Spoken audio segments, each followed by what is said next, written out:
looks like it's from a beach in Mexico. I know. This is great. Yeah, the sand gets pretty toasty on the dirt. Yeah. Really nice sand. This is, the wind comes from this direction.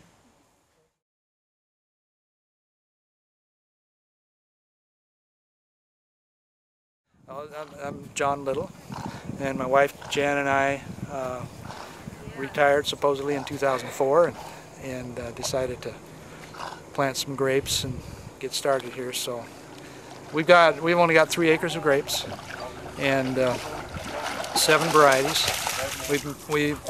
We get about 600 cases off of that 3 acres. Most of our wines are blends because we'd have too many little dabs of wine, and so we have a nice location here. The boaters come in by boat and come up to the winery. We've got a sign here on our little hut that welcomes them up. I don't know of any other winery that you can come to by boat, and so it's pretty unique for that reason. And it's starting to develop where we have quite a few people come in by boat, and it's a real nice excuse for them to go for a boat ride, and they have a destination besides just going out and skiing in circles. So we're starting to get quite a few customers that way. All right. Yeah. As far as I think we were at the Vogue the other night, and I saw your wines represented there. Yeah, we have wines. He's one of our good customers, the Vogue. We also have it at the Lone Pine Fruit Stand down the road on the Douglas County side. And we're on the Columbia River 2 miles downstream from Wells Dam, and about 50 miles upstream from Wenatchee, 10 miles north of Chelan, halfway between Chelan and Pateros on Highway 97.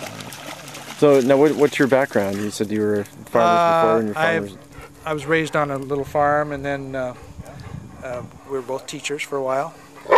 And excuse me, I'm gonna throw a stick at the dog. And then we moved from Seattle area and bought an orchard up in Bridgeport, which is about 30 miles north of us on the river. Mm-hmm.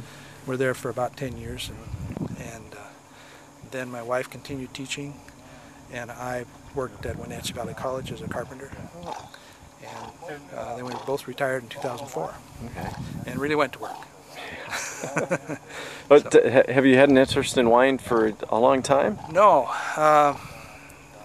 Drank a lot of box wine, and decided to try making wine from kits. Practiced with that, and because it turned out okay, but with the kit wines you have a certain recipe to follow. It tells you what to do on day 1, 2, 3, and that wasn't interesting enough for me. And I had a few grapes, so I thought, let's try it with grapes, and so I tried that. And that worked out, and I've just been on a slow learning curve ever since. We have Pinot Gris and Gewürztraminer. We have Chardonnay. We have Merlot, Syrah, Cabernet Sauvignon, and Chardonnay. All right. Yeah. And how'd you get the winery bug? It just kind of developed. We started going to meetings with the people in Chelan when they started being interested in having wineries and growing grapes in Chelan, and this property was basically vacant, and we, being farmers, we needed to felt like we needed to do something here, and so I thought, well, we'll give her a try. If they can do it in Chelan, we should be able to do it here. Yeah. So now the growing conditions, how are they? How would you contrast them to actually the Lake Chelan AVA?